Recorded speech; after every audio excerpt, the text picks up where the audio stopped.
اسی حوالے سے آج جتنے بھی آیات آئیں گی انشاءاللہ میں ان کے مکمل ریفرنسز دوں گا، اور جتنی احادیث ہوں گی انشاءاللہ ان کے نمبرز علماء حرمین بیروت اور دارالسلام کی انٹرنیشنل نمبر کے مطابق دوں گا، جس کے مطابق پوری دنیا میں عربی کتب شائع ہوتی ہیں۔ اس کے باوجود اگر کسی کی کوئی کیوری ہو تو وہ لیکچر کے اینڈ پہ مجھ سے سوال کر سکتے ہیں،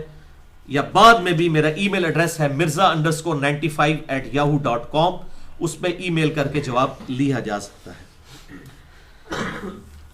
بھائیو، ہمارے محبوب صلی اللہ علیہ وسلم کے کل 3 معجزات ایسے ہیں، اور میں نے پہلے بھی بتایا یہ معجزے کا لفظ ہے، پرٹیکولرلی یہ علم الکلام کی ٹرم ہے۔ قرآن حکیم میں اس کے لیے جو ٹرم استعمال ہوئی ہے اصطلاح وہ ہے آیتن، آیہ، نشانی، اور انگلش میں ہم اسے کہتے ہیں سائن۔ یہ سگنیچر بھی جو کیا جاتا ہے اسے بھی ہم مختصر کر کے سائن کہتے ہیں۔ تو آپ صلی اللہ علیہ وسلم کے 3 معجزات ایسے ہیں جن کا ذکر قرآن حکیم کے اندر آیا ہے، 3 معجزات۔ اس کے علاوہ آپ صلی اللہ علیہ وسلم کے کئی معجزات ہیں، لیکن وہ احادیث کی کتابوں میں، صحیح بخاری، صحیح مسلم، اس کے علاوہ باقی کتابوں میں الحمدللہ بڑی ڈیٹیل کے ساتھ سینکڑوں حصی معجزات بھی آپ صلی اللہ علیہ وسلم کے رپورٹ ہوئے ہیں، لیکن دعوے نبوت کرنے والا جو معجزہ ہے وہ صرف ایک ہے، اور وہ ہے قرآن حکیم۔ اور اس کی ٹیکنیکل ریزن یہ ہے کہ آج ہم آپ صلی اللہ علیہ وسلم کے کسی معجزے کی ویڈیو کسی کو نہیں دکھا سکتے۔ تو معجزہ تو ایسا ہونا چاہیے، اگر آپ کی نبوت قیامت تک کے لیے الحمدللہ، تو معجزہ بھی قیامت تک کے لیے ہونا چاہیے، اور وہ القرآن کی شکل میں ہمارے پاس الحمدللہ موجود ہے۔ اس حوالے سے بھائیو، جو جتنے بھی حصی معجزات ہیں، حصی ہم کہتے ہیں جن کو آپ جیسے حواس خمسہ ہم استعمال کرتے ہیں، جن کو آپ محسوس کر سکتے ہیں، فزیکل ہم انگلش میں سے کہتے ہیں، ٹینجیبل۔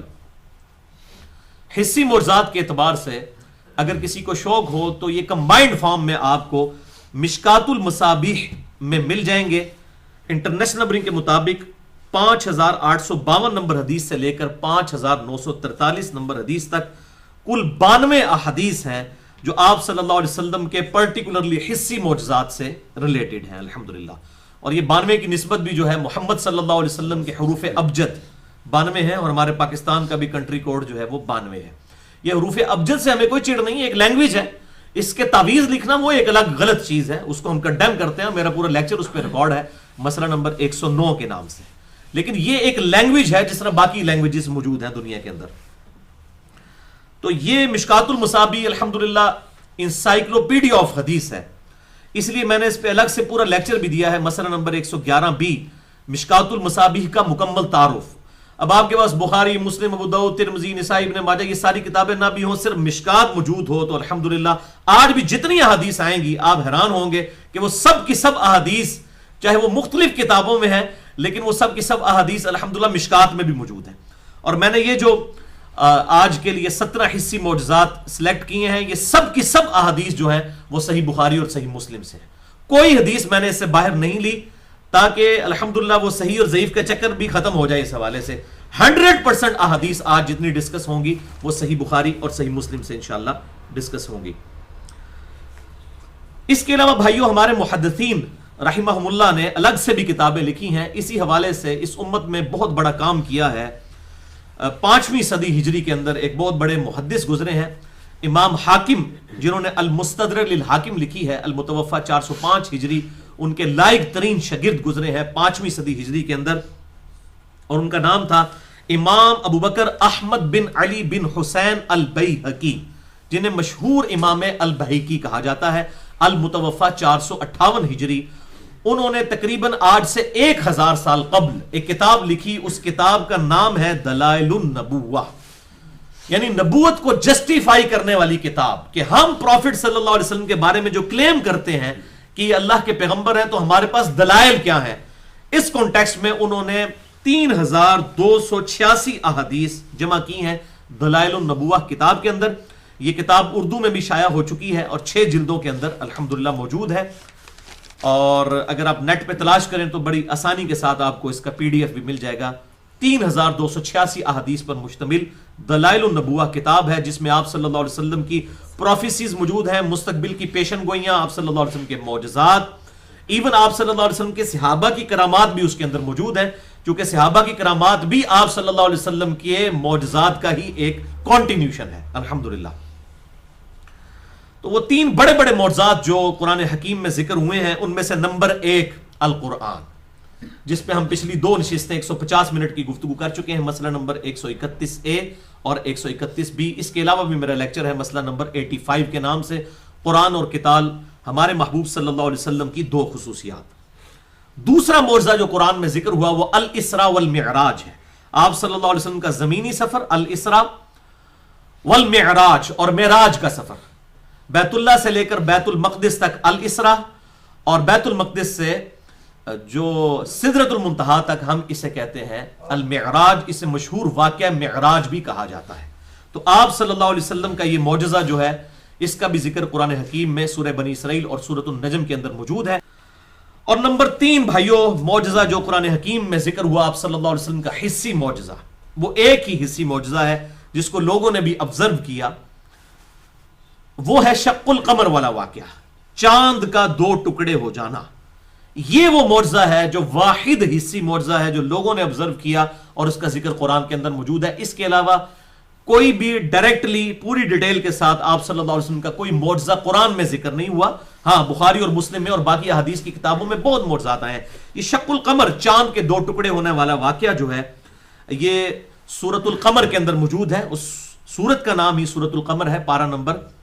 27 کے اندر۔ اس کے علاوہ ایک اور واقعہ بھی بعض روایتوں میں آیا ہے سورج کو واپس پلٹانے والا، لیکن اصول محدثین پر وہ واقعہ ثابت نہیں ہے۔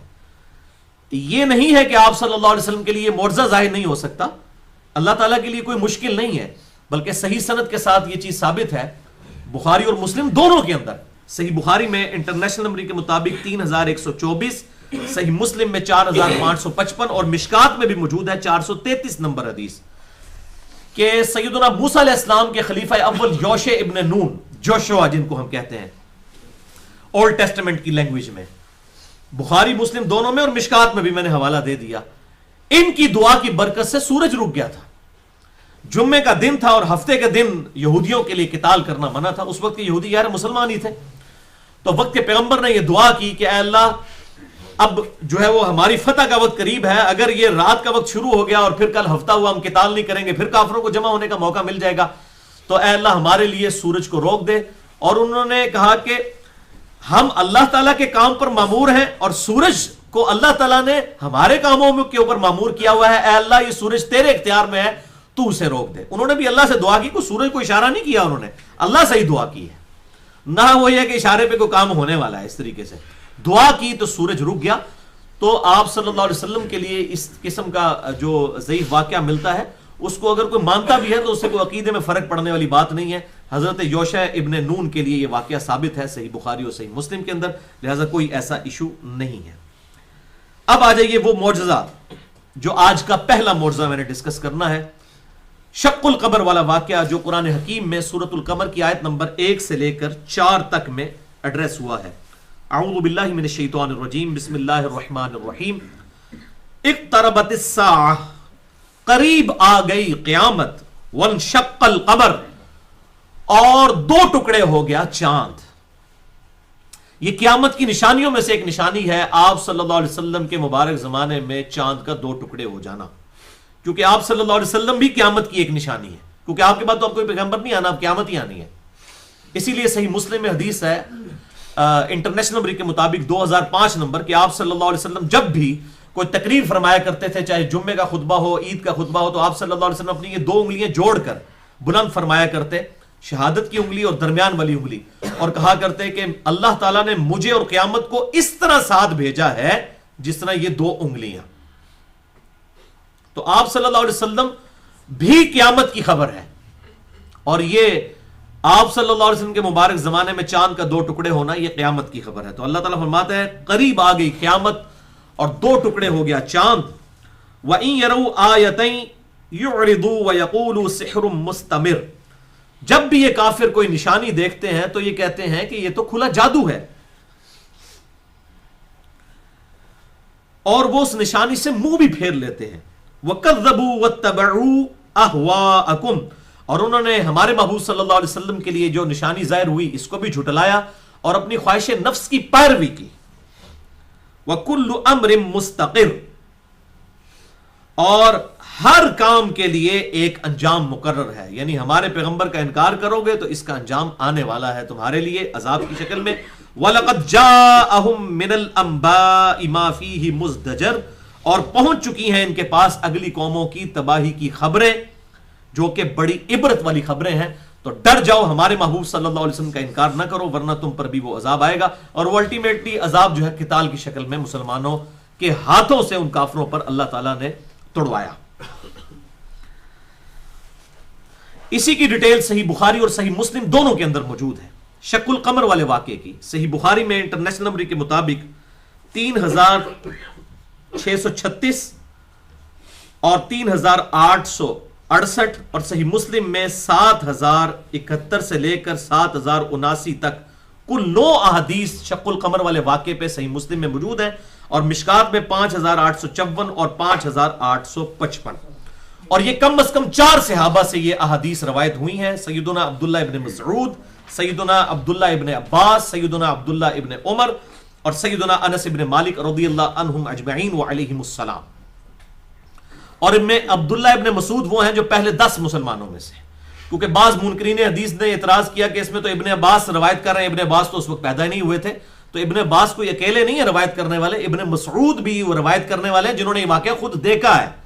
اور یہ بخاری اور مسلم کا میں حوالہ دے چکا، اس میں ہی موجود ہے۔ ابن عباس کہتے ہیں کہ مشرکین عرب نے آپ صلی اللہ علیہ وسلم سے کہا کہ اپنی نبوت کی کوئی نشانی آپ کے لیے ظاہر کی جائے، تو اللہ تبارک و تعالیٰ نے، ہم منا میں موجود تھے، چاند کو 2 ٹکڑے فرما دیا، اور ہیرا پہاڑ اس کے درمیان میں تھا، ایک ٹکڑا اس کے دائیں طرف ایک اس کے بائیں طرف ہو گیا، اور یہ منظر مسلمانوں نے، کافروں نے، سب نے دیکھا۔ اس وقت اللہ کے محبوب صلی اللہ علیہ وسلم نے ارشاد فرمایا، اشہدو، گواہ ہو جاؤ اس بات کے اوپر کہ اللہ تعالیٰ نے میرے لیے یہ معجزہ ظاہر فرما دیا۔ اس میں کئی الفاظ نہیں کہ آپ نے یوں انگلی سے اشارہ کیا اور وہ 2 ٹکڑے ہوئے، اس طرح کا کوئی معاملہ نہیں ہوا، آپ صلی اللہ علیہ وسلم کی دعا کی برکت سے اللہ تعالیٰ نے ایک معاملہ ظاہر فرما دیا۔ لیکن ظاہر ہے یہ منہ مانگا معجزہ نہیں تھا، بس انہوں نے ایک تھریٹیکلی ایک بات کی تھی کہ ہمیں کوئی معجزہ دکھائیں تو وہ دکھایا، اگر منہ مانگا ہوتا تو اسی وقت عذاب آ جاتا۔ یہ ایک معجزہ ہے جو اس حوالے سے ذکر ہوا، باقی دعوی نبوت کرنے والا معجزہ صرف قرآن ہے قیامت تک کے لیے آپ صلی اللہ علیہ وسلم کا۔